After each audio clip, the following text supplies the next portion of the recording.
Okay, so now we proceed. As mentioned earlier, in the previous slide, we have seen the three aspects of the class definition or the class diagram, where we have discussed the name, the attributes, and the operations.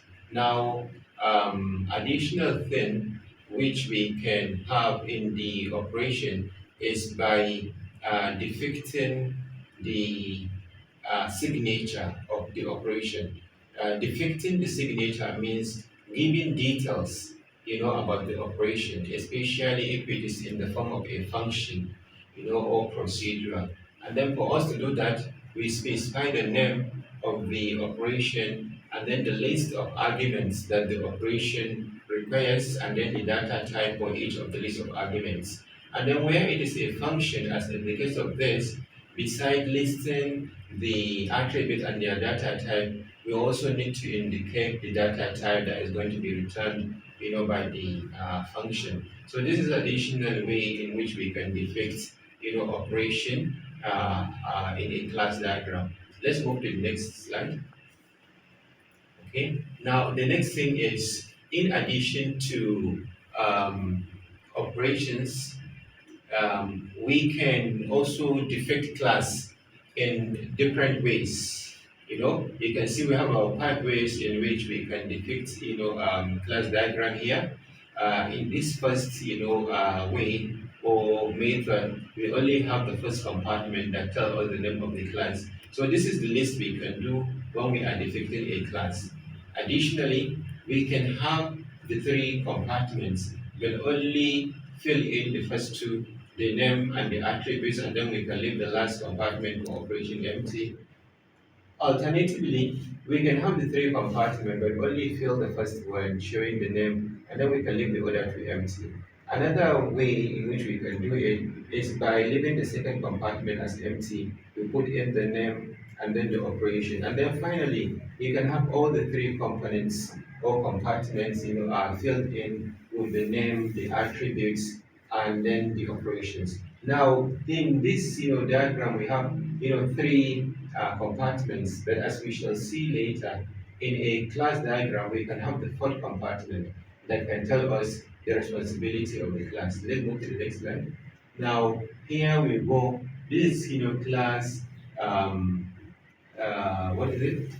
Responsibility. So in this class responsibility, you can see, look at this diagram. We have how many compartments? One, two, three, four. Then the fourth compartment is added. And the fourth compartment is what shows or contains the responsibility that a class can perform. Responsibility means a contract or a task that we expect a class to perform, in the application. Now, this, example class is smoke detector. And then the smoke detector has these two responsibility. It should, sound the alert and also send notification, to the security guards or whatever. And also it can, check the time. So these are some responsibility that the smoke detector object can perform, or in an application. So if we are depicting our class using the UML class diagram, we can have these four compartments, and then we can fill all of them, or we can fill some of them as shown in the previous slide. Okay, so now we move on to the next slide.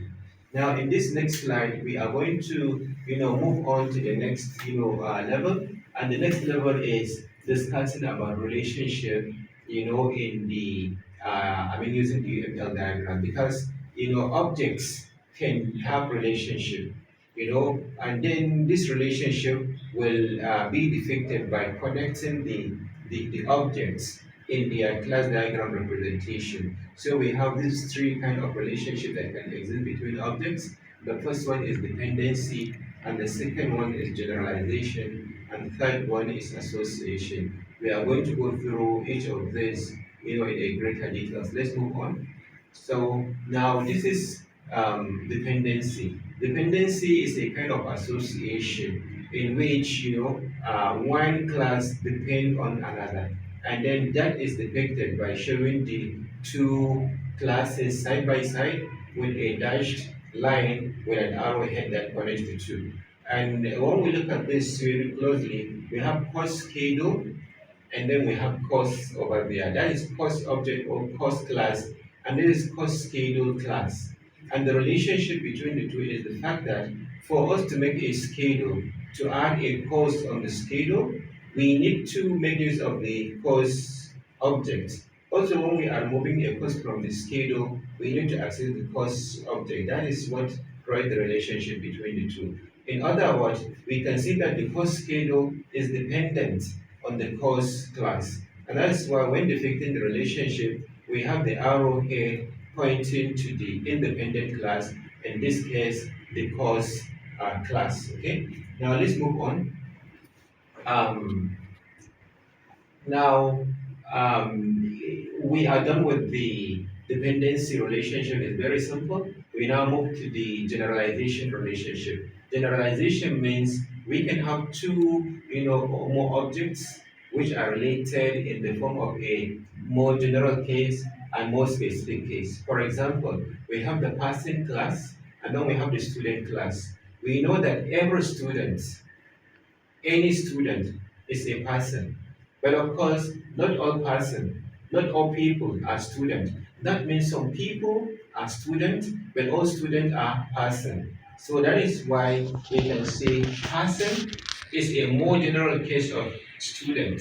In other words, we can say the student is a subclass of person. Person is a more general class, student is a subclass. Therefore, student is expected to inherit some behavior, some methods, some properties from the passing class. And then this is represented using a solid line that ends with a hollow arrowed line that points to the superclass. This is how we can represent generalization. In this case, we can see that one class inherit from one superclass. Let's move on to the next slide. In a UML diagram, we can depict a situation where a single subclass inherits from multiple superclasses. In this context, we can see that what is this? Teaching assistant, can be a student and can be an employee. In a university where we do have teaching assistants, they can be a PG student that are employed. So that means on one hand, he's a PG student, therefore he's a student. On the other hand, he is an employee of the institution, therefore he is an employee. So he can inherit from both the two super classes. However, in some programming languages, for example, Java, this kind of multiple inheritance is not allowed. But in other programming languages, there is provision for that. So these are the two ways in which we can represent generalization. Let's move on. Okay, next we now discuss association. Association is a way of depicting a relationship that can exist between two objects as depicted, with their own class diagram. For example, we have student and instructor over there. They can be connected because they have relationship between the two. So this kind of association is depicted using a solid line that connects the two. You can see that the solid line doesn't have any arrowhead on it. So this is how we can depict simple association. Let's move on. Now, beside depicting association, we also need to depict the multiplicity of the association. Multiplicity means that what is the nature of the relationship? Is it that one object here can be related to multiple objects there? Or an object over there can be related to many objects here? That's multiplicity. And then we can depict the multiplicity using, like one to many as shown over there. And then the one is on the side of the student. The many, which is the asterisk, is on the side of the instructor. So that is to tell you that one instructor can be related to many students on this side. Okay? So this is the multiplicity. But then take note very carefully that this multiplicity can apply on both directions, as we are going to see on the next slide. Let's move on. You can see on this slide, the multiplicity is depicted on the two, on this side, because just like the way we explained previously, also one student can have, can be related to many instructors. So we can depict this. Let's move on to the next slide. And then the two can be put on the same slide. And in addition to depicting the multiplicity, we can also explain or depict the role, the behavior of each object in the relationship. We call it a role, and then it's written over the relationship line. Okay, now this is how we read it. You take this object, you read it from here to that object. So students learn from instructors. You take that object, instructor, you come over here, teachers, students. So that's how you read it. Okay, let's move on to the next line. Now, on this next line, we can see that in this association relationship, we can depict the multiplicity, we can put the role as shown in the previous slide, then we can also tell the name of the association. In this context, what is the name of the association? This is membership association, meaning a student, and over there, what do we have? Team. A student can be a member of a team. So the kind of relationship we have between the two is a membership association or relationship. Let's move over. Now, we can sometimes have multiple association that exist between two objects, and then we can show them by having two lines, each one representing a separate association. And we can also show the multiplicity, the role, and then the name of the relationship. Now, this is a student object or student class. Over there, we have team, object. We know that a student can be a member of a team, and also a team, can have a president. So a student can be president of a team. But then we know a student can only be, a team can have only one president. That is why we have only one here on this side, because you have to read from over there. Team has only one president, that's the student. Okay, then if we are reading from here, students can be a member of many teams. Okay, or okay, sorry, otherwise a student as a president can be a president of many teams, because as a student you can be president of the basketball team, you can be the same president for volleyball team, you can be president for tennis team, and so on. Now for membership, we know that a student can belong to many teams, and a particular team can have many students as members. So this is how we can show multiple relationship that can exist between the same classes. If the relationship is three, we should have three lines. Each line carrying out the name of the relationship that exists. Let's move over to the next slide. So now on this next slide, um, we continue. Okay, yeah. We can also show the direction, of the relationship. Because in some relationship, the direction is important, as in this example. We have router objects, which is related to a domain name server, okay? And then this kind of relationship is such that the server might not even be aware of the existence of the router. But the router knows about the server, and the router can send a message to the server. And that is why we have the relationship line with an arrowhead pointing to the direction in which the relationship, is executed. So this is it. Let's move over to the next slide. So on this next slide, additional thing that we need to know about association is that sometimes when two objects are related, their own relationship can itself becomes another object, because their own relationship can be represented by an object. It will have name and then properties as well. This is an example. We have products, we have warranty. Product is an object, it can have attributes such as name, model, serial number, and so on. Warranty also can be an object because it can have duration, it can have some other properties. But then we know whenever we have a product, that product should have a warranty.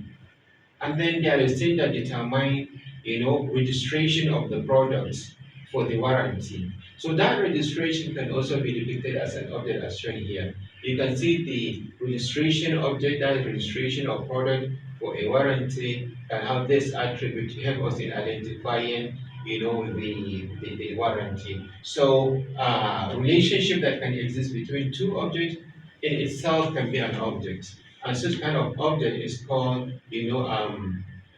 association object. Okay. Another good example of this is between students and courses in the university. As a student, you register for courses. So that means we can have relationship between student and courses, and that relationship is registration. And the registration in itself can be considered as an object with its own attributes, and sometimes its own method as well. So let's move on to the next slide.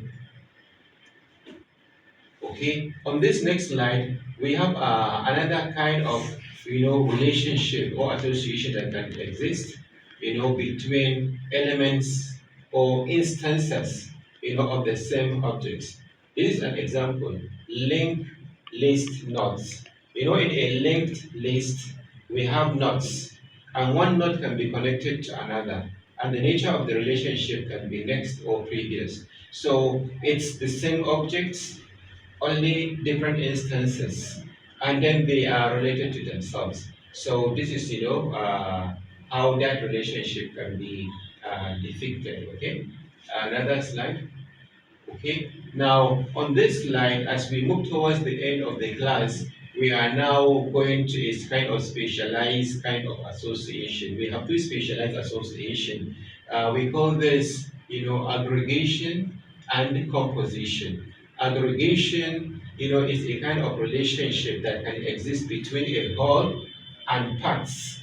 Okay, take an example of a car. A car is considered as the whole because a car is made up of different parts like the engine, the transmission, the tire, the mirror, the seats, and so on.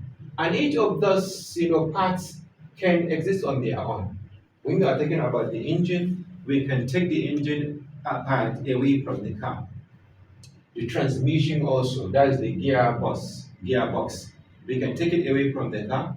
The tires also. So that means they are parts which can be separated from the whole. Now, but then they are related because when you take the engine away, although it can stand on its own, but it might not make much sense to you. For you to make full use of it, you need to integrate it back into the car. Now, when we have such kind of relationship, we call it aggregation. So, and then it is depicted using a hollowed diamond shape, which is, attached to the side of the hull and not to the side of the parts. So this is how we represent the relationship, and then we call this relationship aggregation. And then moving to the next slide, we have what is called composition. Composition is yet another relationship between parts and hull, but in this context, the relationship is more bound, okay? Because we have situation where the hull and the parts, they need to be together, and they are created together, and sometimes they even die together. An example is when you look at software windows like in Microsoft Word, Microsoft Excel, and so on. The windows there is having a scroll bar, is having a title bar, and is having a menu bar and some other parts. Now each of these parts has its own identity and properties. But then when you are creating the window, you create them almost at the same time. So that the window is composed of all these parts put together. But then you cannot separate the title bar separately, and you cannot take away the menu bar separately. So this kind of relationship where the two cannot exist independently is called composition, and is denoted by a filled by a filled diamond adornment, which is also attached on the side of the hull and not on the side of the part. So I think this will bring us to the last slide. Okay, and this is discussion about what we need to know on class diagram using UML. And remember, UML means Unified Modeling Language. That means It's a language that gives us a mechanism by which we can model different computational model. And this UML is very important in software engineering, and that is why we are discussing it in this course, which is Introduction to Software Engineering. In software engineering, you can use the UML diagram to represent classes as we have seen here, which of course forms part of your software design. You can also use it for depicting or representing use case diagrams and activity diagram, data flow diagram, and so on. So thank you. And in case you have any question, you can send it to me through the classroom. Thank you.